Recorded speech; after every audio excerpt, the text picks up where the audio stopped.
ವಿದ್ಯೆ ಅನ್ನೋದು ಯಾರು ಸೊತ್ತು ಅಲ್ಲ. ಫಸ್ಟ್ ನಾನು ಹೇಳ್ತಾ ಇರೋದು ಜನಪ್ರತಿನಿಧಿಗಳಿಗೆ, ಫಸ್ಟು ಎಷ್ಟು ಜನ, how many your graduates in this constituency? ಯಾರು ಕರ್ನಾಟಕ ರಾಜ್ಯದ ಇತಿಹಾಸ ಓದಿದ್ದೀರಾ? ಯಾರು ಭಾರತದ ಇತಿಹಾಸ ಓದಿದ್ದೀರಾ? ವರ್ಲ್ಡ್ ಹಿಸ್ಟ್ರಿ ಎಷ್ಟು ಜನಕ್ಕೆ ಗೊತ್ತು? ನೀರಾವರಿ ಅಂದರೆ ನಿಮ್ಗೆ ಗೊತ್ತು? ಎಷ್ಟು ರಾಜ್ಯಗಳಿದೆ, ಎಲ್ಲೇ ಭೂಭಾಗದಲ್ಲಿ ಏನೇನು ಅಭಿವೃದ್ಧಿ ಆಯಿತು, ಯಾರ್ಯಾರು ಸಿ ಎಮ್ಗಳು ಬಂದರು, ಯಾರು ಸತ್ರು, ಯಾರ್ಯಾರು ಹೆಂಗೆ ಸತ್ರು, ಹೆಂಗೆ ಹುಟ್ಟಿದ್ರು, ಅವ್ರ ಹಿನ್ನೆಲೆ ಏನು, ಎಷ್ಟು ಜನ ಜೈಲಿಗೆ ಹೋದ್ರು, ಆಚೆಗೆ ಬಂದರು, ಸಿ ಎಮ್ ಆದರು. ನಿಮಗೆ ಹಿಸ್ಟ್ರಿನೇ ಗೊತ್ತಿಲ್ಲ. ಹಿಸ್ಟ್ರಿ ಗೊತ್ತಿಲ್ದಿರೋನು ಹಿಸ್ಟ್ರಿ ಹೆಂಗೆ ಕ್ರಿಯೇಟ್ ಮಾಡ್ತಾನೆ? ಹಿಸ್ಟ್ರಿನೇ ಗೊತ್ತಿಲ್ವಲ್ಲ ಎಲ್ಲರಿಗೂ.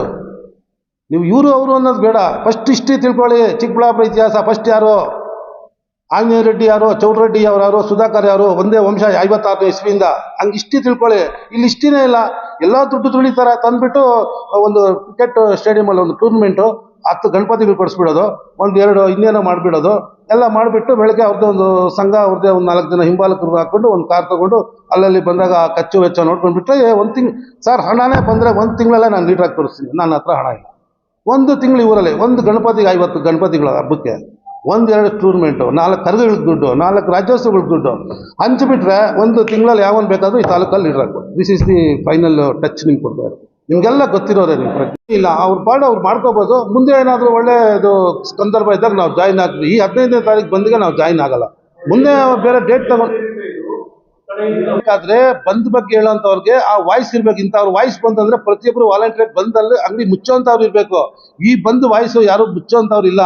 ಅದಕ್ಕೆ ಪ್ರಿಕಾಷನರಿ ಇರ್ಬೇಕು. ಬಂದು ಯಾರು ಅನೌನ್ಸ್ ಮಾಡ್ತಾರೆ ಅವನಿಗೆ ಆ ವಾಯ್ಸ್ಗೆ ಜನ ಎದುರೋದಲ್ಲ, ಆ ಪವರ್ ನೋಡಿ ಬಾಗ್ಲು ಹಾಕೋಂಥವ್ರು ಇರಬೇಕು. ಈ ಬಂದ್ಗೆ ಯಾರು ಬಾಗ್ಲು ಹಾಕಲ್ಲ ಅನ್ನೋದು ನನ್ನ ಒಂದು ಅಭಿಪ್ರಾಯದಲ್ಲಿ ನಾನು ಹೇಳ್ತಾ ಇದ್ದೀನಿ. ಅವರ ಸ್ವಯಂ ನಿರ್ಧಾರ, ಅವರ ಸ್ವಯಂ ಒಂದು ಇದ್ರ ಮೇಲೆ ಅವ್ರು ತಂದಿರೋರು ಕೇಳ್ತಾ ಇರೋರು ಯಾರು ಈ ಊರಲ್ಲಿಲ್ಲ. ಅವ್ರ ಹೆಂಡತಿ ಮಕ್ಕಳಿಗೆ ನೀರು ಕುಡಿಯಲ್ಲ, ಇಲ್ಲ ಹಣ್ಣು ತಿನ್ನಲ್ಲ, ಇಲ್ಲಿ ಸೊಪ್ಪು ತಿನ್ನಲ್ಲ, ಇಲ್ಲ ಹಾಲು ಕುಡಿಯಲ್ಲ.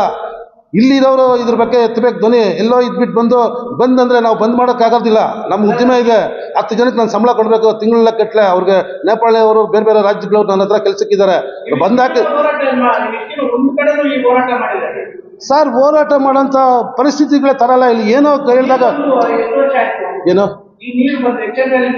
ಸರ್ ನಮ್ಮಂಥವ್ರು ಯಾರು ಸರ್ ಇದು ಮಾಡ್ತಾರೆ?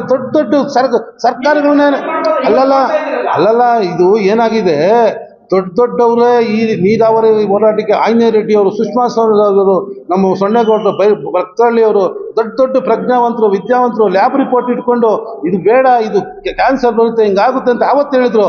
ಇವರು ಏನೋ ನನಗೆ ಹೆಸರು ಬಂದುಬಿಡ್ತಾರೆ, ನಾನು ಏನೋ ಮಾಡಿಬಿಡ್ಬೇಕು ಅಂತ ಅಂದಿದ್ದು. ಯಾರೋ ಕೆಲವರೆಲ್ಲ ಪ್ರಜ್ಞಾವಂತರು, ವಿದ್ಯಾವಂತರು ಬೇಡ ಇದು ಪಚ್ಚೆ ನೀರು ಇದೆ ಅಂತಂದ್ರು. ಅವ್ರವರು ಹೆಸರು ಬರೋದಕ್ಕೋಸ್ಕರ ಅವ್ರವ್ರು ತಂದು ಬಿಟ್ಬಿಟ್ರು. ಬೆಂಗಳೂರಲ್ಲಿ ಕಾವೇರಿ ನೀರು ಬಿಸ್ಲರಿ ಕುಡಿತವ್ರೆ. ಇಲ್ಲಿರೋ ಜನ ಇವಾಗ ಅನುಭವಿಸ್ತವ್ರೆ. ತರಕಾರಿ ನಾವೇ ತಿನ್ಬೇಕು, ಸ್ಥಳೀಯರು ಮಾಡಬೇಕು.